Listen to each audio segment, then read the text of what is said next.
इस संदेश का शीर्षक है चंगाई हमारी है। इसे सुनकर आशीष पाए। आज तो अलौकिक रविवार है। यह ऐसा रविवार है जिसमें हम बहुत ही सरल संदेश बताते हैं प्रभु के वचन से और फिर एक साथ प्रार्थना करते हैं। हम प्रभु को काम करते देखना चाहते हैं। हम चाहते हैं कि परमेश्वर चंगाई दे, छुटकारा और चमत्कार दे। तो हम यही तो अलौकिक रविवार के दिन करते हैं। हम जानबूझकर महीने में से एक बार करते हैं। हम महीने का आखिरी रविवार इसके लिए रखते हैं। अलौकिक रविवार को हम जानबूझकर इसे करते हैं क्योंकि हमें याद दिलाया जाना चाहिए कि हमारे परमेश्वर चमत्कार करने वाले परमेश्वर हैं। आमीन। हमें याद दिलाया जाना चाहिए कि परमेश्वर बलवान है, परमेश्वर सामर्थी है और परमेश्वर हमारे जीवन में काम करते हैं। नहीं तो हमारा विश्वास तो ऐसे हो जाता है कि हमारा विश्वास बुद्धिमत्ता का होता है, व्यवहारिक होता है, थियोलॉजिकल होता है और हम ऐसे ही निकाल देना चाहते हैं। परमेश्वर के अलौकिक कामों को इसलिए चर्च के रूप में ये याद दिलाया जाना चाहिए, इसलिए जानबूझकर करते हैं। यानी महीने के चौथे रविवार को, महीने के आखिरी रविवार को। पिछले महीने हमने यहाँ पवित्र आत्मा का बपतिस्मा पाया। मैं वहाँ मुख्य सभा में था और ये बहुत ही सुंदर था कि लोगों को पवित्र आत्मा में बपतिस्मा पाते देखूं, अन्य भाषा में बोलते हुए। और इस यात्रा को शुरू करते हैं। अवश्य ही ऐसी बहुत कुछ है जो हमें आगे पवित्र आत्मा की बातों में आगे बढ़ते जाना है। आज मैं हमें याद दिलाना चाहता हूँ चंगाई के बारे में। आज के संदेश का शीर्षक मैं रखना चाहता हूँ, बहुत सरल है, कि चंगाई हमारी है। तो चलिए एक साथ कहते हैं, चंगाई हमारी है। एक और बार कहिए, चंगाई हमारी है।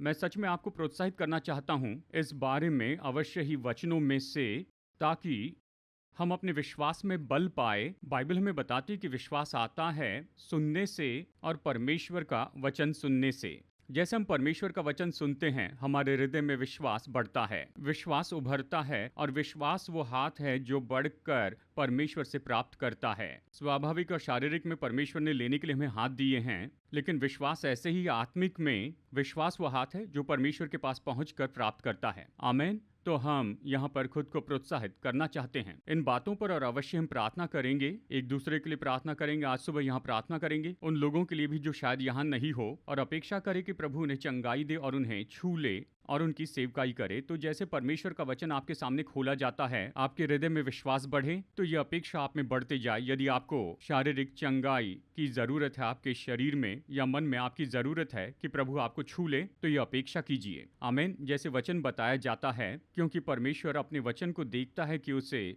पूरा कर दे। आमीन।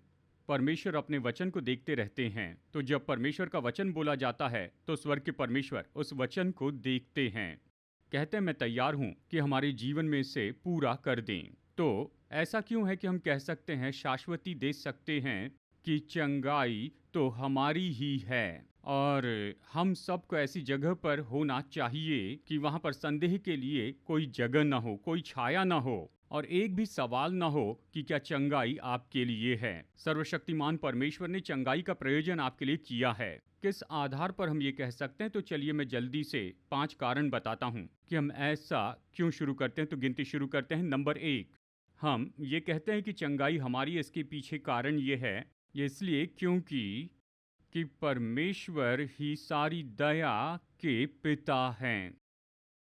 परमेश्वर तो सारी दया के परमेश्वर हैं। परमेश्वर तो दयालु, प्रेमी, दयालु, करुणामय परमेश्वर हैं। और हम बाइबल में से देखेंगे और हम देखेंगे, आज सुबह हम यहाँ पर 6-7 वचनों को देखने वाले हैं। हम जल्दी से इन वचनों में से होकर देखेंगे। अगर आप लिख नहीं पाए तो चिंता मत कीजिए, सरमन नोट्स हैं पहले से ही चर्च वेबसाइट पर और आप उन्हें ले सकते हैं, फिर से रिकॉर्डिंग देख सकते हैं, ऑडियो सुन सकते हैं। तो चिंता मत कीजिए अगर आप कुछ लिख नहीं पाए, क्योंकि मैं तो जल्दी आगे बढ़ूंगा। बाइबल हमें बताती है कि चंगाई और छुटकारा ये परमेश्वर की दया का काम है, ये परमेश्वर की करुणा का काम है, ये परमेश्वर की भलाई का काम है। अब देखिए भजन 145 वचन 8 और 9 बाइबल कहती है कि परमेश्वर यहोवा अनुग्रहकारी और अति करुणामय है।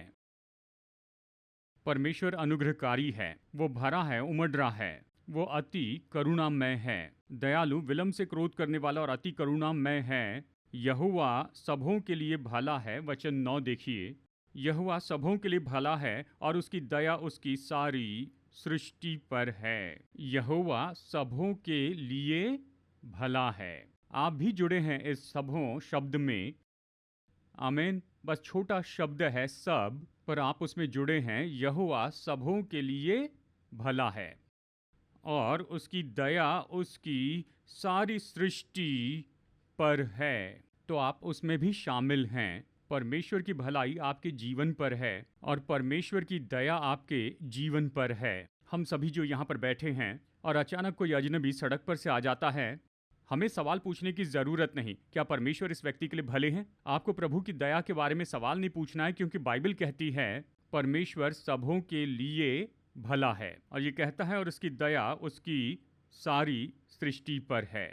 तो परमेश्वर की भलाई, परमेश्वर की दया ये सबों पर है। ये आपके और मेरे लिए उपलब्ध है। जब हम प्रभु यीशु मसीह की सेवकाई में देखते हैं, हम देखते हैं कि ये चंगाई, ये छुटकारा जो यीशु ने किए थे, ये प्रकट करना था परमेश्वर की भलाई और दया और करुणा को।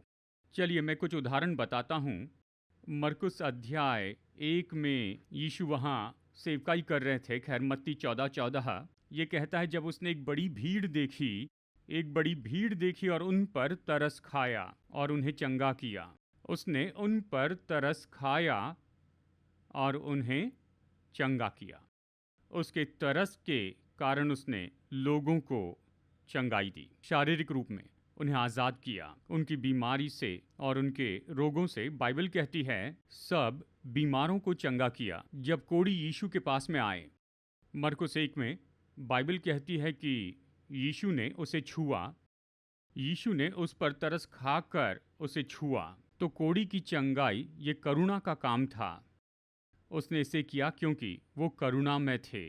वो करुणा से भरकर उस कोढ़ी के पास गए और फिर 2 अंधों के बारे में कहते हुए मत्ती 20 में उन्होंने उसे पुकारा। इन 2 अंधों ने उसे दया के लिए पुकारा, कहा दाऊद की संतान मुझ पर दया कर, या हम पर दया कर कहा। और यीशु ने रुककर उन्हें छुआ और चंगाई दी। तो उसका चंगाई देना, उनके अंधेपन से उन्हें चंगाई दी, ये उसकी दया प्रकट करना था। उन्होंने उसकी दया के लिए उसे पुकारा। तो चंगाई ये उसकी दया का काम है। दुष्टात्मा से ग्रसित व्यक्ति, मरकुस 5 में ये व्यक्ति दुष्टात्मा से ग्रसित था, इसे छोड़ दिया गया। वो खुद को काटते रहता था, वो कब्रों में रहता था। पर जब यीशु आए तो उसे छुटकारा दिया। ये व्यक्ति तो यीशु के साथ जाना चाहता था, पर यीशु ने कहा नहीं, मैं चाहता हूँ तुम अपने घर जाओ, जाकर अपने लोगों को बता कि तुझ पर दया करके प्रभु ने कैसे बड़े काम किए। तो उसका छुटकारा ये उस पर परमेश्वर की दया का काम था। लूका अध्याय 7 में हम पढ़ते हैं कि यीशु नाइन नगर में आ रहे थे और वहाँ पर एक विधवा थी। उसने अपना इकलौता बेटा खो दिया था, वो मर गया और वहाँ उसकी अर्थी नगर से बाहर ले जा रहे थे। यीशु ने रोका। बाइबल कहती है कि उसने तरस खाया और उस जवान को जीवित किया। ये तो उसकी तरस का काम था। तो आप देखते हैं यीशु ने चंगाई दी, छुटकारा दिया, चमत्कार किए, ये उसके करुणा के काम थे। भजन संहिता अध्याय 6 वचन 2 में भजनकार पुकार कर कहता है, हे यहोवा मुझ पर अनुग्रह कर और मुझे चंगा कर। आइए एक साथ कहते हैं, हे यहोवा मुझ पर अनुग्रह कर और मुझे चंगा कर। तो चंगाई परमेश्वर की दया का काम है। आमीन। तो हमें ये समझना होगा कि चंगाई परमेश्वर की दया का काम है और आप और मैं किसी भी समय परमेश्वर से दया मांग सकते हैं, क्योंकि प्रभु सबों के लिए भले हैं और उसकी दया उसकी सारी सृष्टि पर है। उसकी दया आपके जीवन पर है, उसकी भलाई आपके जीवन पर है। और भजन 107 वचन 20 और 21, भजन 107 बताता है लोग अलग अलग परिस्थिति में थे, परमेश्वर की दया के लिए पुकारा। और वचन 20 में ये बीमार लोगों के बारे में यहाँ पर कहता है, वो अपने वचन को भेजकर उनको चंगा करता है और जिस गड्ढे में वे पड़े हैं उससे निकालता है। आश्चर्य कर्मों के कारण जो वो मनुष्यों के लिए करता है उसका धन्यवाद करें। तो चंगाई परमेश्वर की भलाई का काम है। आमीन। तो चंगाई आपकी है, क्योंकि आपका स्वर्गीय पिता भलाई का पिता है, वो दया के पिता है और वो करुणा के पिता है। ये आपकी है। दूसरा कारण कि क्यों हम कहते हैं कि परमेश्वर की संतान होने के नाते चंगाई हमारी है, क्योंकि चंगाई के लिए परमेश्वर की वाचा है। देखिए, परमेश्वर की वाचा परमेश्वर की मजबूत शपथ है। ये उसकी मजबूत प्रतिज्ञा है आपसे। उसने कहा, मैं तुम्हारे लिए यही तो होऊंगा। और इस वाचा में उसने कहा, मैं तुम्हारा यहोवा राफा हूँ। मैं तुम्हें चंगा करने वाला प्रभु हूँ। मैं तुम्हारा चिकित्सक प्रभु हूँ। पुराने नियम में मतलब निर्गमन 15:26 में उसने कहा, मैं हूँ यहोवा राफा, ये मेरी वाचा है। मैं प्रभु तुम्हारा चिकित्सक हूँ, मैं तुम्हारा चंगाई देने वाला प्रभु हूँ। मूसा इसकी फिर से शाश्वती देता है निर्गमन 23 में 25-26 में, तो अपने परमेश्वर यहोवा की उपासना करना, तब वो तेरे अन्न जल पर आशीष देगा। और उसने कहा, मैं तेरे बीच में से रोग दूर कर दूंगा। मैं तेरे बीच में से रोग दूर करूंगा। तेरे देश में न तो किसी का गर्भ गिरेगा और न कोई बांझ होगी, और तेरी आयु मैं पूरी करूंगा। मतलब मैं तुम्हारी मदद करूंगा कि तुम अपनी पूरी आयु जियो।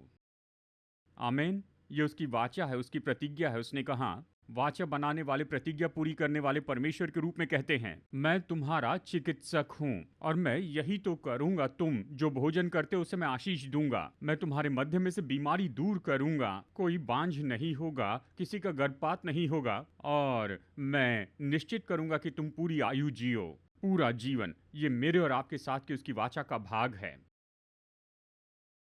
आमीन। उसने प्रतिज्ञा की है। व्यवस्था विवरण 7:15 कहता है, मैं यहोवा तुझसे सब प्रकार के रोग दूर करूंगा। उसने ये नहीं कहा, यदि तुम मेरी संतान हो और मेरी आज्ञा मानते हो तो मैं तुम पर बीमारियां लाऊंगा। ऐसा कहीं पर भी नहीं कहा। तुम मेरी संतान हो तो मैं बीमारी को तुम्हारे बीच से दूर करूंगा। आमीन। परमेश्वर की वाचा, परमेश्वर की वाचा। उसने ये प्रतिज्ञा की है। अब ये दिलचस्प है कि वाचा के अधीन लोगों के नाते वो समझ गए थे कि चंगाई उनकी है। हम ये भजन जानते हैं, भजन 103 वचन 2 और 3, हे मेरे मन यहोवा को धन्य कह और उसके किसी उपकार को न भूलना। तो प्रभु के लोगों से कहता है प्रभु के लोगों, हम उसके लोग हैं, हम उसकी वाचा के लोग हैं, तो ये मत भूलो कि तुम्हारी आशीषें क्या हैं, उसकी वाचा में रहने के तुम्हारे लाभ क्या हैं। उसके उपकार को न भूलना। वचन 3, वही तो तेरे सब अधर्मों को क्षमा करता है और तेरे सब रोगों को चंगा करता है। यह आपकी आशीष है। यानी वाचा के व्यक्ति होने के नाते परमेश्वर की वाचा में होते हुए उसके किसी भी उपकार को न भूलना। अब यीशु को देखिए, जब यीशु अपनी पृथ्वी की सेवकाई में यहाँ पर थे, जैसे वो प्राथमिक रूप में यहूदियों की सेवा कर रहे थे, वो तो लोगों की सेवा कर रहे थे पुरानी वाचा में होकर। उसने अब तक नई वाचा स्थापित नहीं की थी, वो अब तक मरे नहीं थे और वो पुनरुत्थित नहीं हुए थे। तो वो पुरानी वाचा में सेवकाई कर रहे थे और पुरानी वाचा के लोगों की सेवकाई कर रहे थे। मैं आपका ध्यान दो बातों की ओर ले जाना चाहूँगा। एक तो यीशु ने मत्ती 15 में उसने चंगाई और छुटकारे को बच्चों की रोटी के रूप में कहा है। उसने चंगाई और छुटकारे को बच्चों की रोटी के रूप में कहा है। अब जरा सोचिए, माता पिता जब अपने ब्रेकफास्ट, लंच या डिनर टेबल तैयार करते हैं, वहाँ पर भोजन रखते हैं, शायद वहाँ पर ब्रेड होगी या फिर रोटियाँ होगी, और बच्चे मेज़ पर आते हैं। और ऐसा कभी नहीं होता है, कोई बच्चा नहीं कहेगा, डैडी यदि आपकी इच्छा हो तो मुझे आधी रोटी दे दीजिए। सुनिए, पर विश्वासी ऐसी प्रार्थना करते हैं, हे पिता यदि आपकी इच्छा है तो मुझे दीजिए। हम कल्पना कर सकते दूसरी ओर परमेश्वर कह रहे हैं, चंगाई बच्चों की रोटी है, तुम्हें जितनी चाहिए उतनी ले लो, ये तुम्हारे लिए है। क्या आप समझ रहे हैं? सच में ऐसी प्रार्थना करना बिना अर्थ की है, क्योंकि चंगाई तो पहले से ही बच्चों की रोटी है। मतलब स्वर्गीय पिता ने इसे टेबल पर रख दिया है और कहा, मेरे सब बच्चों के लिए काफी रोटी है, जितनी भी चाहिए सब कुछ यहाँ है, इसे ले लो। मतलब आपको और मुझे सहमत होना होगा। हमारे स्वर्गीय पिता ने चंगाई और छुटकारे को हमारे लिए अपना प्रयोजन बना दिया है। चंगाई बच्चों की रोटी है। एक और मौके पर, ये तो लूका अध्याय 13 में है, वहाँ एक स्त्री थी जो कि कुबड़ी थी, और यीशु ने उसकी ओर देखकर कहा, ये स्त्री जो 18 साल से कुबड़ी है, और फिर वो उन्हें वाचा याद दिलाते हैं कि ये तो अब्राहम की बेटी है। मतलब ये तो वाचा के अधीन व्यक्ति है, ये तो अब्राहम की बेटी है। बीमारी ने इसे बांधा, पर इसे आजाद होना चाहिए, क्योंकि इसकी वाचा का अर्थ है कि ये इस तरह बंधी न रहें। क्या आप सुन रहे हैं? उसने कहा, ये अब्राहम की बेटी है, ये वाचा की स्त्री है, और इसलिए इसे आजाद होना होगा। और उसने उसकी सेवकाई की परमेश्वर के साथ अब्राहम की वाचा के आधार पर। वाचा, ये दूसरा कारण है कि क्यों आप और मैं शाश्वती रखते हैं कि चंगाई हमारी है, क्योंकि परमेश्वर वाचा के परमेश्वर हैं। अब आप और मैं नए नियम के विश्वासी के नाते हम परमेश्वर के साथ नई वाचा में हैं, और बाइबल कहती है कि नई वाचा तो उत्तम वाचा है, और इसमें उत्तम प्रतिज्ञाएं हैं। ये उत्तम वाचा है, इसमें उत्तम प्रतिज्ञाएं हैं। तो कितना ज्यादा आप और मैं कह सकते हैं, चंगाई हमारे लिए, ये हमारी है। हम प्रभु के साथ वाचा में हैं। परमेश्वर हमारे पिता यहोवा राफा है, और उसने हमारे लिए प्रयोजन कर रखा है। तीसरा कारण कि हम शाश्वती रख सकते हैं कि चंगाई हमारी है, ये तो यीशु मसीह के क्रूस के कारण ही है। क्रूस पर यीशु ने ले लिया हमारे रोगों और बीमारियों को। हम सब जानते हैं, क्रूस पर उसने हमारे पापों को उठाया कि हमें क्षमा मिल सके, हम ये जानते हैं। लेकिन यीशु ने क्रूस पर इससे भी बढ़कर किया है, और बाइबल इससे बहुत स्पष्ट बताती है कि क्रूस पर उसने ले लिया हमारी बीमारी को, हमारे रोगों को। यशायाह अध्याय 53 वचन 4 और 5। यशायाह भविष्यवक्ता ने यीशु मसीह के 700 साल पहले ही लिखा था, निश्चय उसने हमारे रोगों को सह लिया और हमारे ही दुखों को उठा लिया। हिब्रू में देखिए, रोगों मतलब बीमारी, दुखों मतलब दर्द। निश्चय उसने हमारे रोगों को सह लिया और हमारे दुखों को उठा लिया। निश्चय ही। तो भी हमने उसे परमेश्वर का मारा कूटा और दुर्दशा में पड़ा हुआ समझा, परंतु वो हमारी अपराधों के कारण घायल किया गया, वो हमारे अधर्म के कामों के कारण कुचला गया। हमारी ही शांति के लिए उस पर ताड़ना पड़ी। इसका मतलब वो दंड जिसने हमें शांति दी, और शांति मतलब शालोम, इसका मतलब परिपूर्णता मन की और शरीर की, और पूरी भलाई। वो ताड़ना जो हमें शांति देती है, जो हमें देती है शालोम, वो उस पर आई। मतलब जो दंड उसने सह लिया, वो हमारे जीवन में शांति देता है, और उसके कोड़े खाने से हम लोग चंगे हो गए। तो यशायाह क्रूस की ओर दिखाकर कहता है, यीशु क्रूस पर यही तो करेंगे। उसने जो जख्म उठाए वो हमारे लिए चंगाई लाते हैं।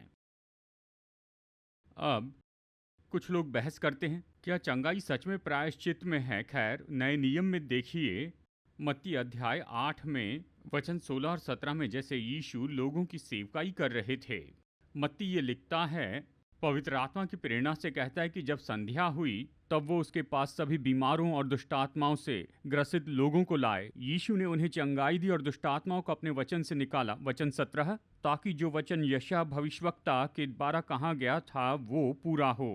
फिर वो यशायाह 53:4 लिखता है मत्ती 8:17 में, उसने आप हमारी दुर्बलताओं को ले लिया और हमारी बीमारियों को उठा लिया। तो क्या यशायाह शारीरिक चंगाई के बारे में बता रहा था? हाँ, मत्ती 8 कहता है ये शारीरिक चंगाई थी, ये छुटकारा था। तो यशायाह ने जो कहा था वो शारीरिक चंगाई के बारे में था। और हम ये समझते हैं कि यीशु क्रूस पर मरने के पहले उसने लोगों के पाप क्षमा किए, और उसने लोगों को चंगाई दी, डाउन पेमेंट के रूप में, एडवांस पेमेंट के रूप में, क्योंकि वो जाकर उससे चुकाने वाले थे। तो वो कह सकते थे एडवांस में तुम चंगे हो, एडवांस में तुम्हें क्षमा किया गया, क्योंकि मैं इसका पूरा दाम चुकाने वाला हूं। क्या आप सुन रहे हैं? तो चंगाई वहां क्रूस पर है। जब हम पहला पतरस 2:24 में आते हैं तो पतरस क्रूस की ओर पीछे मुड़कर देखकर कहता है, उसी के मार खाने से तुम चंगे हुए। ये हो चुका है। आमेन। तो हम क्यों कह सकते हैं कि चंगाई हमारी है? यीशु के क्रूस के कारण और यीशु ने जो किया उसके कारण। तो चलिए इसे एक साथ कहते हैं, उसने जो कोड़े खाए उससे मैं चंगा हो चुका हूं। मेरे शरीर की हर एक सेल चंगी हो चुकी है उसने खाई हुई मार के कारण। आमेन। उसने क्रूस पर जो किया उसने हमारे शरीर के लिए चंगाई दी है। उसके कोड़े खाने से हम चंगे हो चुके। तीसरा कारण हम लोग, देखिए तीसरा नहीं चौथा है। चौथा कारण क्यों हम कह सकते हैं कि चंगाई हमारी है? क्योंकि ये तो हमारे छुटकारे की आशीष है। हमारे छुटकारे की आशीष। छुटकारे का अर्थ है कि गुलामी से बाहर निकाले बदले में दाम चुकाकर और उसे पहले की दशा में वापस लाना, या हमारी केस में वो हमें ऊंचा उठाते हैं। इसका मतलब हम किसी के नीचे थे, उससे बाहर नहीं आ सकते थे, यानी हमारी अपनी शक्ति में, लेकिन कोई आकर बदले में दाम चुकाता है, हमें बाहर निकालता है और वो हमें वापस अपनी पहली दशा में रखता है या बेहतर दशा में रखता है। हमें छुड़ाया गया है। अब बाइबल हमें बताती है कि व्यवस्था हम पर पाप प्रकट करती है। व्यवस्था के कारण हम पाप को जानते हैं और व्यवस्था साथ ही हमें सचेत करती है, हमें सचेत कराती है कि हम उसे पूरा नहीं कर सकते। और व्यवस्था हमें ये भी जानने लगाती है कि पाप के कारण मृत्यु हम में काम करती है। और पौलुस इसके बारे में लिखता है, गलातियों अध्याय 3:10 में कहता है, यदि हम कोशिश करते हैं कि व्यवस्था के कामों के द्वारा व्यवस्था का पालन करें, पर हम में से कोई व्यवस्था पूरी नहीं कर सकता, तो फिर क्या होता है? व्यवस्था का श्राप हम पर आ जाता है। तो सच में क्योंकि हम व्यवस्था पूरी नहीं कर सकते, तो व्यवस्था के श्राप हम सब के ऊपर आ जाते हैं। तो पुराने नियम में परमेश्वर ने कहा, ये सारे श्राप तुम पर आएंगे यदि व्यवस्था तोड़ते हो तो। और फिर श्राप की बड़ी सूची दी गई है, उनमें से कुछ मैं बताऊंगा। तो पौलुस कहता है गलातियों 3:10 में कि सच में हम पूरी व्यवस्था मान नहीं सकते और इसलिए सारे श्राप हम पर हैं। पर एक अच्छी खबर है, वचन 13, कि मसीह ने हमें व्यवस्था के श्राप से छुड़ाया है। इसका मतलब व्यवस्था और सारे श्राप, क्योंकि हम व्यवस्था को पूरी नहीं कर पाए, हम व्यवस्था तोड़ने वाले थे, तो मसीह ने हमें व्यवस्था के श्राप से छुड़ा लिया है, क्योंकि वो हमारे लिए श्राप बन गए। इसका मतलब उसने अपने ऊपर उन सारे श्रापों को उठा लिया जो हम पर आने चाहिए थे, क्योंकि हमने व्यवस्था तोड़ी थी। उसने उसे अपने ऊपर ले लिया। किसी ने आपके श्राप को पहले ही उठा लिया है, किसी ने सारे श्रापों को पहले ही उठा लिया है। मसीह ने हमें व्यवस्था के श्राप से छुड़ाया है, वो हमारे लिए श्राप बन गए। वचन 14, ताकि अब्राहम की आशीष हम पर आ सके। श्राप हटाया गया। अब ये इस योग्य है कि व्यवस्था विवरण अध्याय 28 में जाए और देखिए वचन 15 से 68 तक। व्यवस्था विवरण 28 वचन 15 से 68 तक, यहाँ व्यवस्था के सारे श्रापों की सूची देख पाएंगे। मतलब परमेश्वर ये कह रहे हैं कि ये सब तुम पर आएंगे यदि तुम एक भी आज्ञा तोड़ते हो तो। सच तो यह है कि हमने सारी आज्ञाएं तोड़ दी, हम इसे पूरा नहीं कर पाते। ये सारे श्राप हम पर थे, पर मसीह ने हमें इससे छुड़ाया है। मैं कुछ बताना चाहता हूं यहां पर गुड न्यूज़ बाइबल से कि व्यवस्था के श्रापों की सूची में क्या है। व्यवस्था विवरण 28 15 से 68 तक। मैं केवल सूची में से मुख्य बातें बता रहा हूं, आप खुद देख सकते हैं। वचन 20, नष्ट होना गड़बड़ी और मुश्किलें वचन 21, बीमारी पर बीमारी वचन 22, संसर्गजन्य रोग, सूजन और डर वचन 27, फोड़े, बवासीर, दाद और खुजली वचन 28, पागल होना, अंधा होना, घबरा जाना वचन 34, पागल हो जाना वचन 35, सिर से लेकर पैर तक असाध्य फोड़े वचन 59, असाध्य रोग और भयानक महामारी वचन 60, भयानक रोग जिससे ठीक नहीं हो पाएंगे वचन 61, और जितने रोग और दंड इस व्यवस्था की पुस्तक में नहीं लिखे हैं, मतलब हर कोई और सब कुछ वचन 64, कहीं पर शांति नहीं होगी, चिंता, आशाहीनता, व्याकुलता।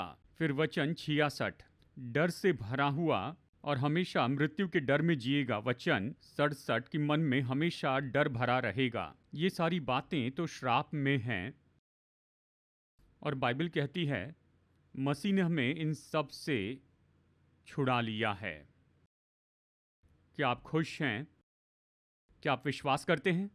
मसीह ने हमें छुड़ा लिया है व्यवस्था के सारे श्रापों से, डर से, चिंता से, गड़बड़ियों से, बीमारियों पर बीमारी, जो भी यहाँ पर लिखा हो या नहीं लिखा है, आप उससे छुड़ाए गए हैं।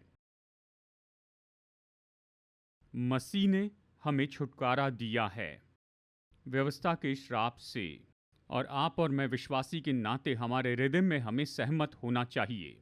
बाइबल यही तो कहती है, ये मेरे छुटकारे की आशीष है कि मैं आज़ाद रहूं उस हर एक बीमारी से, हर एक रोग से जो श्राप में होती है। आप ध्यान से पढ़ सकते हैं, आशीषों को देखिए, वचन 1 से 14 तक आप बीमारी और रोगों को आशीष में लिखा हुआ नहीं पाएंगे। आप पाएंगे कि बीमारी और रोग तो श्राप के रूप में बताए गए। तो ये मत कहिए प्रभु ने मुझे इस बीमारी से आशीष दी है, उसने नहीं दी है। बीमारी आशीष नहीं है, ये श्राप है, और आप इससे छुड़ाए गए हैं। क्या आप सुन रहे हैं? मसीह ने हमें छुड़ा लिया है व्यवस्था के हर श्राप से। तो फिर अब क्या हुआ है? आपकी देह परमेश्वर की मोल ली गई संपत्ति है, ये परमेश्वर की है। आपकी देह परमेश्वर की खरीदी संपत्ति है। आमीन। और इसलिए प्रेरित पौलुस 1 कुरिन्थियों अध्याय 6 में वो इस तरह से लिखता है, पाप के बारे में कहता है इस सच्चाई की ज्योति में कि हमारी देह परमेश्वर की मोल ली संपत्ति है। तो वो कहता है वचन 13 में, वचन 13 के दूसरे भाग में, कि देह तो व्यभिचार के लिए नहीं है, ये पाप के लिए नहीं, पर ये प्रभु के लिए है, और प्रभु देह के लिए हैं। देह पाप के लिए नहीं है, पर ये प्रभु के लिए है, और प्रभु देह के लिए है। खैर, हम रख सकते हैं पाप की जगह पर बीमारी, कि देह बीमारी के लिए नहीं, पर ये प्रभु के लिए है, और प्रभु मेरी देह के लिए हैं। समझ गए? आइए एक साथ कहते हैं, पहले पाप के बारे में कहेंगे, फिर बीमारी के। आइए एक साथ कहें, ये देह पाप के लिए नहीं है, पर ये प्रभु के लिए है, और प्रभु मेरी देह के लिए हैं।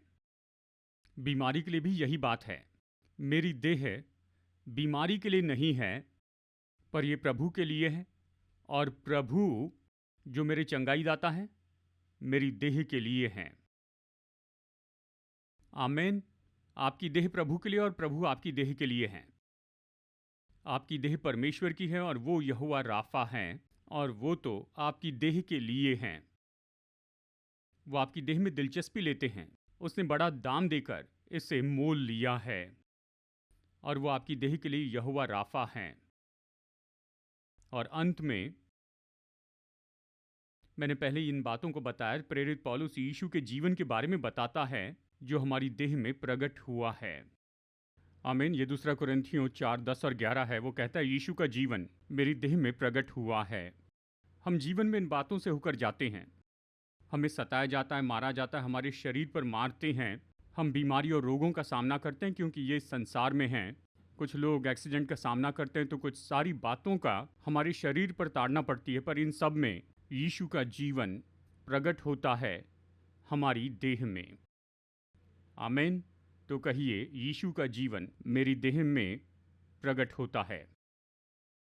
रोमियो 8 वचन 11 में प्रेरित पौलुस लिखता है, कहता है, उसी का आत्मा जिसने यीशु को मरे हुए में से जिलाया, वो मेरे नश्वर देह को जीवन देगा। हमारी देह मरणहार है, ये मर जाएगी, कभी न कभी कब्र में जाएगी। पर पवित्र आत्मा आप में रहता है, वो क्या करेगा? वो जिलाएगा। मैं इसे इस तरह से कहना चाहूँगा, आप इसे कह सकते हैं, मेरे अंदर जो पवित्र आत्मा है वो जीवन देता है मेरे शरीर की हर एक सेल को। आमीन। क्योंकि पौलुस कहता है वो आपके नश्वर जीवन को जिलाता है। हाँ, शरीर बूढ़ा होता है, ये तो यहाँ पर प्राकृतिक क्रिया का एक भाग है। हम तो इस पतन के संसार में जी रहे हैं, लेकिन जबकि ये हो रहा है तो मेरे अंदर कोई है जो जीवन देता है मेरी देह को, ताकि मैं अपनी पूरी आयु जी सकूं, कि वो करूं जिसके लिए प्रभु ने बुलाया है, ताकि आप अपनी पूरी आयु जी सके और प्रभु ने जिसके लिए बुलाया उसे पूरा करें। आमीन। तो आप इसकी शाश्वती देते हैं। पवित्र आत्मा जो आप में है वो आपके अंदर सो नहीं रहा है, वो जीवन दे रहा है, वो कुछ कर रहा है, हमारी नश्वर देहों को वो जीवन दे रहा है। आप अपने शरीर की हर सेल के लिए जीवन बोलिए। पवित्र आत्मा जो मुझ में है वो जीवन देता है मेरे शरीर के हर एक सेल को। आखिरी कारण नंबर 5, उसके बाद प्रार्थना करेंगे। हम जो चर्च हैं क्यों कह सकते हैं कि चंगाई हमारी है? ये तो उस आज्ञा के कारण है जो प्रभु यीशु मसीह ने चर्च को दी है। उसने चर्च को आज्ञा दी है कि चंगाई की सेवकाई करें और छुटकारे की सेवकाई करें।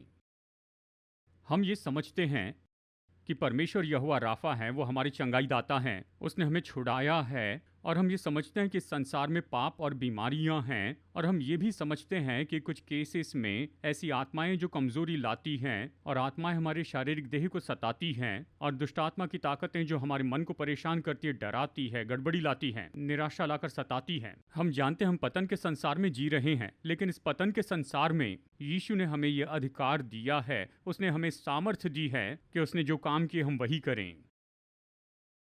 उसने कहा यूहन्ना 14:12-14, जो काम मैं करता हूँ वो तुम भी करोगे, और इससे बड़े काम करोगे, क्योंकि मैं पिता के पास जाता हूँ। वो पिता के पास गए और पवित्र आत्मा को भेजा। और फिर आगे प्रभु यीशु ने कहा, तुम मेरे नाम से जो भी मांगोगे वही मैं करूँगा। मेरे नाम का उपयोग करने के लिए मैं तुम्हें नियुक्त करता हूँ। आत्मा के द्वारा सामर्थ्य पाए, उसके नाम के द्वारा नियुक्त हुए। यही तो चर्च है। आमीन। हमारे बारे में बताते हुए इसने कहा, विश्वास करने वालों में ये चिन्ह होंगे कि वे मेरे नाम से दुष्ट आत्माओं को निकालेंगे, नई नई भाषाएं बोलेंगे, सांपों को उठा लेंगे, यदि वे प्राणनाशक वस्तु भी पी जाए तो भी उनकी कुछ हानि न होगी, वे बीमारों पर हाथ रखेंगे और वे चंगे हो जाएंगे। वे बीमारों पर हाथ रखेंगे और वे चंगे हो जाएंगे। हमें ये विश्वास करना है। प्रभु, जब हम बीमारों पर हाथ रखते हैं तो हम अपेक्षा करते हैं कि आप उन्हें चंगाई दें, उन्हें परिपूर्ण करें। उसने ये सब विश्वासियों के लिए कहा, सब विश्वासियों के लिए। हर विश्वासी पवित्र आत्मा के द्वारा सामर्थ पाया, यीशु के नाम के द्वारा नियुक्त हुआ कि हाथ रखें और दुष्ट आत्माओं को निकालें, कि बीमारों को चंगाई दे। चर्च को आज्ञा दी है। अंत में याकूब 5:14 और 15, याकूब कहता है, यदि तुम में कोई रोगी है, कोई भी, कोई योग्यता की बात नहीं, यदि कोई रोगी है तो कलीसिया के प्राचीनों को बुलाए और वे उस पर तेल का अभिषेक करके उसके लिए प्रभु के नाम में प्रार्थना करें, उसके लिए प्रार्थना करें, और विश्वास की प्रार्थना के द्वारा रोगी बच जाएगा। प्रभु उसको उठाकर खड़ा करेगा, और यदि उसने पाप भी किए हो तो उनको भी क्षमा हो जाएगी। ये चर्च को दी गई आज्ञा है, इसे कीजिए। आमीन। तो हम सभी को आज ये विश्वास करना है उसके वचन पर, चंगाई आपकी है। तो आइए एक साथ कहते हैं, चंगाई मेरी है। मैं परमेश्वर की संतान हूँ, मैं परमेश्वर के साथ वाचा में हूँ, चंगाई मेरी है। तो हम में कोई भी संदेह ना हो। हाँ, हम इस संसार में हम बीमारियों का सामना करेंगे। हमारे आसपास हर जगह बीमारी है, हमारे आसपास पाप है, उसका सामना करते हैं, लेकिन चंगाई हमारी है। सारांश देखते हैं, हम क्यों कहते हैं चंगाई हमारी है। नंबर 1, क्योंकि हमारे परमेश्वर सारी दया के पिता हैं। दूसरी बात, उसने कहा चंगाई हमारी है क्योंकि ये हमारे लिए परमेश्वर की वाचा है। तीसरी बात, क्रूस पर मसीह ने पूरे किए गए काम के कारण। चौथी बात, हम कहते हैं चंगाई हमारी है क्योंकि ये हमारे छुटकारे की आशीष है। पांचवी बात, क्योंकि चर्च को चंगाई देने की आज्ञा दी है कि चंगाई और छुटकारे की सेवकाई करें, ये हमारी है, ये हम सब के लिए है। तो आज हम क्या करने वाले हैं, और मैं एक और बात कहना चाहता हूँ, हम डॉक्टर्स के विरुद्ध में नहीं हैं, हम हॉस्पिटल के या फिर मेडिकल प्रैक्टिशनर के विरुद्ध में नहीं। हमें उन्हें सहयोगी के रूप में देखना चाहिए और विरोधी के रूप में या हमसे स्पर्धा के रूप में नहीं देखना चाहिए। डॉक्टर्स, हॉस्पिटल्स ये सहयोगी हैं। वो तो उस बुद्धि और ज्ञान का उपयोग करते हैं जो परमेश्वर ने हमें दिया है कि उसी लक्ष्य तक पहुँचे, उसी परिणाम को पाए कि सेहतमंद हो, शारीरिक, मानसिक और भावनात्मक रूप में। तो हम डॉक्टर्स के विरुद्ध में नहीं हैं। बाइबल के दिनों में उनके पास ये सब नहीं था जो आज हैं। आज परमेश्वर ने हमें ये दिए हैं, तो इनका उपयोग कीजिए। क्या आप सुन रहे हैं? हाँ, हम जानते हैं। हम परमेश्वर को धन्यवाद देते हैं कि हमारे लिए जो भी उपलब्ध है इस मेडिकल साइंस के द्वारा हम उपयोग करते हैं, इसे सहयोगी के रूप में देखते हैं। हम दोनों एक ही लक्ष्य के लिए काम कर रहे हैं, जो कि लोगों को चंगाई देना है। तो जबकि हम मेडिकल सहायता का उपयोग कर सकते हैं तो करना चाहिए, पर साथ ही हमारा विश्वास उपयोग करें। क्या आप समझ रहे हैं? परमेश्वर में विश्वास कीजिए, भरोसा कीजिए। परमेश्वर आपके चंगाई दाता हैं, वो काम करेंगे। यानी इन सभी मेडिकल प्रोफेशनल्स के द्वारा वो काम करेंगे, प्रार्थना का उत्तर देंगे, प्रार्थना के द्वारा काम करेंगे, और दूसरे लोगों ने जो आपके लिए प्रार्थना की है उसके लिए भी काम करेंगे। सब एक साथ काम करते हैं। हम एक ही बात के लिए एक साथ काम करते हैं कि लोग चंगे हो जाएं, परिपूर्ण हो, शारीरिक रूप में, भावनात्मक रूप में। तो हम एक दूसरे के विरुद्ध में काम नहीं कर रहे हैं, पर सहयोगी के रूप में काम कर रहे हैं। आमेन। तो आज यहाँ पर हम क्या करेंगे? हम प्रार्थना करेंगे। परमेश्वर बहुत से तरीकों से चंगाई देते हैं, हम परमेश्वर से कोई ज़बरदस्ती नहीं करेंगे। हम बस प्रार्थना करेंगे। जो लोग ऑनलाइन पर देख रहे हैं, प्रभु आपके साथ में है। आत्मा के क्षेत्र में कोई दूरी नहीं होती है। हम यहाँ से प्रार्थना करेंगे, और यहाँ पर जो लोग यहाँ ऑडिटोरियम में हैं, आप लोग प्रार्थना कीजिए। आप जो ऑनलाइन देख रहे हैं, आप जहाँ हैं वहाँ प्रार्थना कीजिए। परमेश्वर अपने वचन के लिए विश्वास योग्य है। वो अपने वचन को देख रहे हैं कि उसे पूरा कर दें, और हम केवल उसकी ओर देखते हैं और कहते हैं परमेश्वर हम पर दया कीजिए। परमेश्वर, मैं चाहता हूँ कि आप मुझे छू लीजिए अपनी भलाई में, अपनी दया में। और आपकी जो भी परिस्थिति है, ये तो केवल आपके और परमेश्वर के बीच हैं। आप जहाँ भी हैं, आप प्रार्थना कीजिए और कहिए, प्रभु मैं विश्वास करता हूँ चंगाई मेरे लिए है। मुझे छू लीजिए प्रभु, और वो वाचा जो मेरी आपके साथ में है वो मेरे जीवन में प्रभावी हो जाए। आपने कहा मैं तुम्हारा चंगाई देने वाला प्रभु हूँ। मैं प्राप्त करता हूँ कलवरी के क्रूस के इस प्रयोजन को। मैं अपने छुटकारे और अपनी आशीष को प्राप्त कर लेता हूँ कि मेरा नश्वर शरीर पवित्र आत्मा के द्वारा जीवित किया जाए। मैं स्वीकार करता हूँ। और फिर आप खास करके प्रार्थना कीजिए। आपकी जो भी दशा है, हम प्रार्थना करेंगे। आप प्रार्थना कीजिए। मैं यहाँ से प्रार्थना करूँगा, आप जहाँ हैं वहाँ प्रार्थना कीजिए। और प्रभु आपको छूने पाए, वो आपके साथ में हैं। प्रार्थना करने के बहुत से तरीके हैं। हाथ रखकर प्रार्थना कर सकते हैं, तेल मलकर प्रार्थना कर सकते हैं। इस समय हम एक बहुत ही सरल काम कर रहे हैं। आपसे कह रहे हैं कि आप जहाँ भी हैं वहाँ से प्रार्थना कीजिए, विश्वास से उसकी दया और उसकी भलाई को पुकारते जाइए। आज हमने जो वचन सुने हैं उसको प्रत्युत्तर देते जाएं। प्रार्थना कीजिए। अगर आपके शरीर में और मन में चंगाई चाहिए तो आप प्रभु को न्योता दीजिए कि वह आपको छू कर चंगाई दें। स्वर्गीय पिता, हमने आपका वचन सुना है, आपके सत्य को। हम आपके वचन को स्वीकार करते हैं, आपके सत्य को ले लेते हैं। हे पिता, ये जो यहाँ ऑडिटोरियम में और वो लोग ऑनलाइन पर देख रहे हैं, शायद आप घर में हैं या फिर और कहीं हैं, जिन्हें चंगाई चाहिए हमारे शरीर में और हमारे मन में, या हम परिवार के किसी सदस्य को उठा रहे हैं।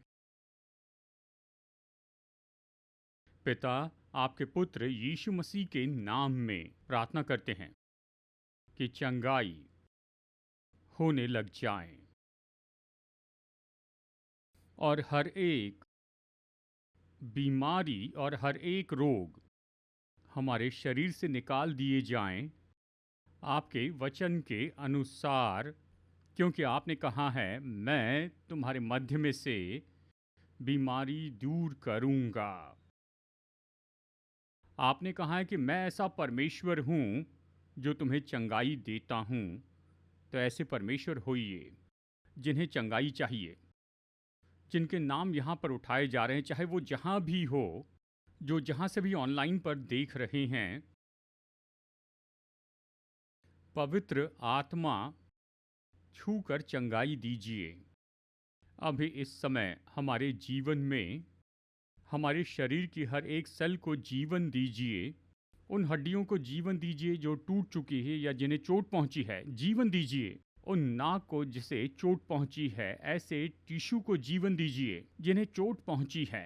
प्रभु, उन अंगों को छू लीजिए जो सही काम नहीं कर रहे हैं या जो बीमार हो चुके हैं, उन्हें परिपूर्ण कीजिए प्रभु यीशु के नाम में। चंगाई होने पाए अभी यहाँ इस जगह पर, और हम अधिकार लेते हैं हर एक आत्मा पर जो बीमारी और रोग लेकर आते हैं, हर एक दर्द की आत्मा, हर एक आत्मा जो ऐसे पुरानी बीमारी को लेकर आती है, हर एक आत्मा जो शरीर को सताती है, मन में डर या गड़बड़ी लाती है, हर एक आत्मा जो किसी तरह से व्याकुलता लेकर आती है, हम यीशु के नाम में आज्ञा देते हैं कि चले जाएं। और प्रभु, चंगाई और परिपूर्णता आ जाए। और जो चोट पहुंची है वो चंगी हो जाए, चोट के कारण आई समस्याएं चंगी हो जाएं। हमारे प्रभु यीशु मसीह के नाम में, हमारे प्रभु यीशु मसीह के नाम में। प्रभु, अंदरूनी अंगों को छू लीजिए, इन्हें परिपूर्ण कीजिए। ब्लड कंडीशन को छूकर इन्हें परिपूर्ण कीजिए और लोग अपनी चंगाई प्राप्त करें, क्योंकि हम आपकी वाचा के लोग हैं। हम आपकी वाचा में हैं परमेश्वर।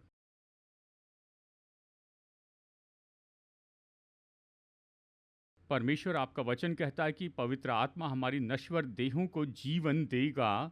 परमेश्वर, ये जीवन आ जाए यहाँ तक कि आँखों में, ऐसे कानों में जो कि शायद सुन नहीं पाते थे, नसें जो कि काम नहीं करती थी, पवित्र आत्मा उन्हें जीवन दे। प्रभु, इन सभी नसें बिल्कुल अलौकिक रूप में नई बनती चली जाएं। प्रभु, यहाँ तक कि डीएनए में जाकर आप चंगाई दीजिए जेनेटिक डिसऑर्डर्स से, और सेल में पूरी चंगाई लाइए। डीएनए को छू लीजिए और ये जेनेटिक समस्याएं, इनमें पूरी अलौकिक चंगाई हो, क्योंकि आप सृष्टिकर्ता परमेश्वर हैं। और ये चंगाई पाएं।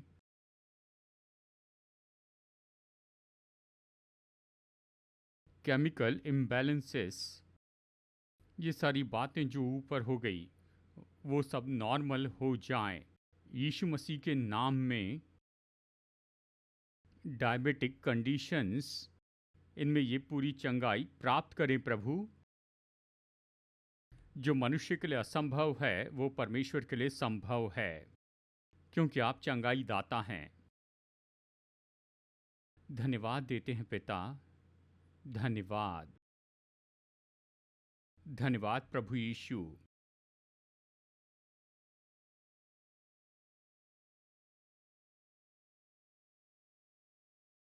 और जैसे आप प्रभु की आराधना कर रहे हैं, बस कुछ ही पल में मैं आपसे विनती करूंगा कि आप लोग खड़े हो जाएं और परमेश्वर की आराधना करें।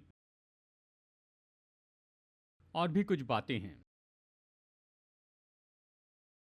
हम डॉक्टर के विरुद्ध में नहीं हैं। जो खड़े हो सकते हैं खड़े हो जाइए, हम डॉक्टर के विरुद्ध में नहीं हैं। तो ऐसी दशाएं होंगी जिनके लिए आप प्रार्थना कर रहे हैं, डॉक्टर के पास जाइए, चेक करवाइए। इसमें सच में कोई समस्या नहीं है। डॉक्टर आपकी चंगाई की शाश्वती करे, वो इसे जांच ले आपकी चंगाई को। हाँ, ये सच में हुआ। और जैसे हम आराधना करते हैं, यदि आपके साथ में ऐसा कुछ हुआ हो जिसके आप शाश्वती दे, मैं चाहता हूं कि आप आगे आकर गवाही दीजिए। ऐसा करने के लिए दबाव नहीं है, हम दिखावा नहीं चाहते हैं। लेकिन यदि आपके साथ में कुछ हुआ है तो अभी इस प्रार्थना के समय में, इस आराधना के समय में आप इसे जांच सकते हैं। आप स्वतंत्र हैं, आप ये मौका ले सकते हैं कि सामने आए, यहाँ पर माइक है, और सारांश में बताइए कि प्रभु ने क्या किया। क्या ये ठीक है? ठीक है, हम सुनना चाहते हैं, उत्सव मनाना चाहते हैं, सुनना चाहते हैं कि यीशु ने क्या किया। ये कोई दिखावा नहीं है, ये कोई ऐसा नहीं कि कोई महत्वपूर्ण है, लेकिन ये तो यीशु को महिमा देने के लिए है।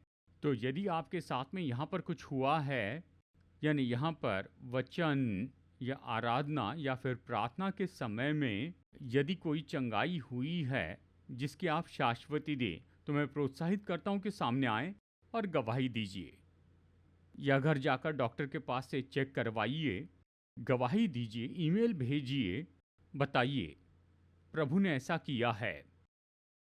ये गवाही बताने का एक और तरीका है। आमेन।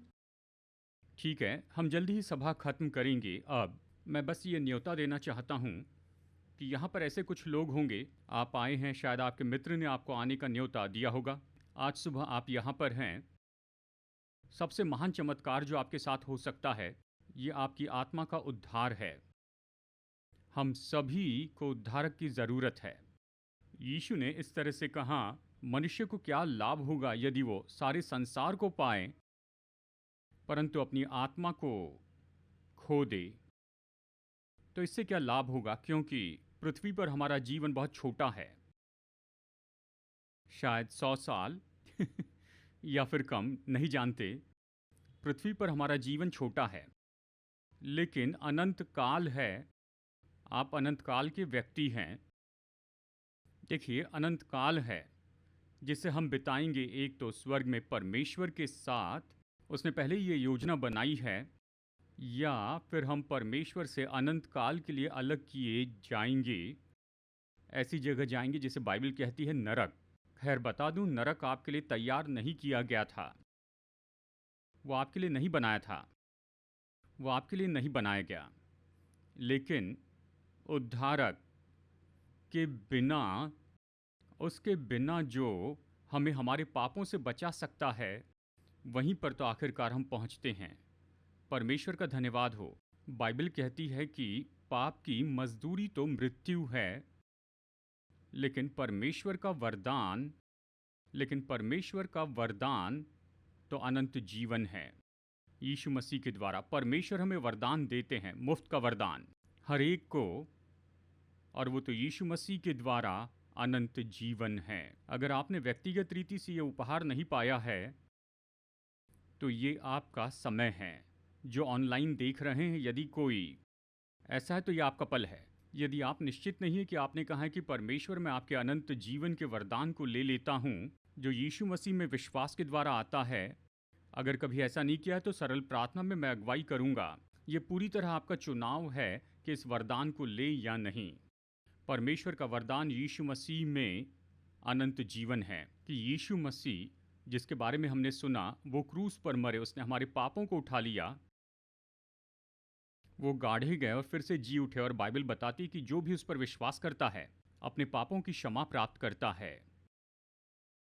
अगर आप निश्चित नहीं कि आपके पाप क्षमा किए गए हैं, यदि आपने यीशु मसीह के द्वारा अनंत जीवन नहीं पाया है, तो सरल प्रार्थना में अगुवाई करता हूँ।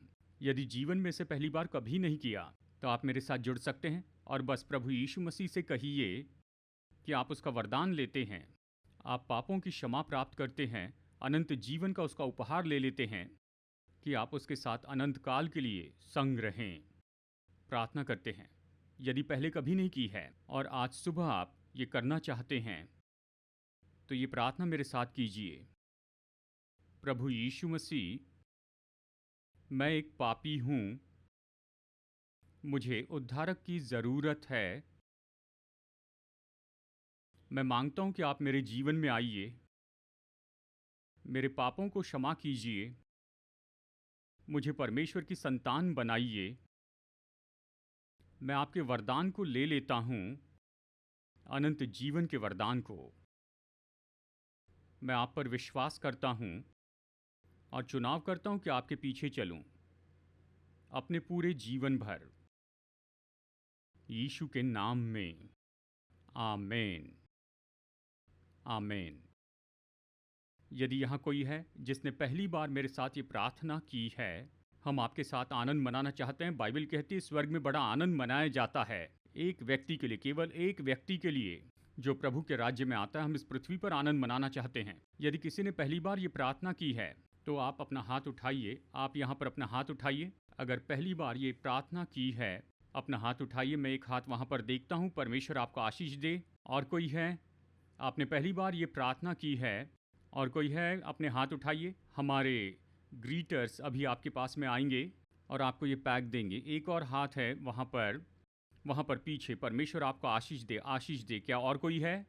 अपने हाथ उठाए रखिए। हमारे ग्रीटर्स आपके पास में आएंगे और आपको बैग और पैकेट देंगे जिसमें कुछ स्रोत है जो शुरू करने में आपकी मदद करेंगे विश्वास की आपकी इस यात्रा में। इसमें एक कार्ड भी है। अपना नाम और नंबर रखिए, इसे वापस लौटाइए, इसलिए कि चर्च ऑफिस से कोई आपको फ़ोन करेगा और इस पैकेज का इस्तेमाल करने के लिए मार्गदर्शन करेगा और आप अपने जीवन में सबसे महत्वपूर्ण यात्रा शुरू करेंगे कि यीशु मसीह के पीछे चलते जाएं। ये सबसे बड़ी बात है। आमीन। हम सभा खत्म करेंगे और प्रार्थना करके यहाँ से विदा होंगे। मैं न्योता देता हूँ हमारे सारे पास्टर्स और लाइफ ग्रुप लीडर्स, आप यहाँ पर सामने उपलब्ध रहिए ताकि हम लोगों पर हाथ रखकर प्रार्थना कर सकें जिन्हें प्रार्थना करवानी है। यानी हमारे यहाँ से विदा होने के बाद आप हम में से किसी के पास आ सकते हैं। हम आपके साथ प्रार्थना करेंगे। आपकी कोई भी ज़रूरत हो, शारीरिक हो, भावनात्मक हो, हम आपकी सेवा के लिए यहाँ हैं, तो आप किसी के पास भी प्रार्थना के लिए आ सकते हैं। पास्टर्स, लाइफ ग्रुप लीडर्स, विदा होने के बाद कृपया यहाँ आइए और लोगों के लिए प्रार्थना कीजिए। सभा खत्म करते हैं। पिता, धन्यवाद देते हैं इस समय के लिए। वचन हमारे जीवन में उत्पादन करते जाएं। अब हमारे प्रभु यीशु मसीह का अनुग्रह, हमारे स्वर्गीय पिता परमेश्वर का प्रेम और पवित्र आत्मा की मधुर उपस्थिति हम में से हर एक के साथ हमेशा होती रहे। यीशु के नाम में, आमीन। संदेश सुनने के लिए धन्यवाद। भरोसा करते हैं कि ये संदेश आपके लिए आशीष रहा। मुफ्त के स्रोत पाने के लिए, जिनमें हैं सरमन नोट्स और पब्लिकेशन, पाने के लिए विजिट करें apcwo.org पर। बेंगलुरु के एपीसी बाइबल कॉलेज की जानकारी पाने के लिए विजिट कीजिए apcbiblecollege.org पर। याद रखिए, all peoples church Bengaluru app download कीजिए एप्पल या गूगल प्ले स्टोर से।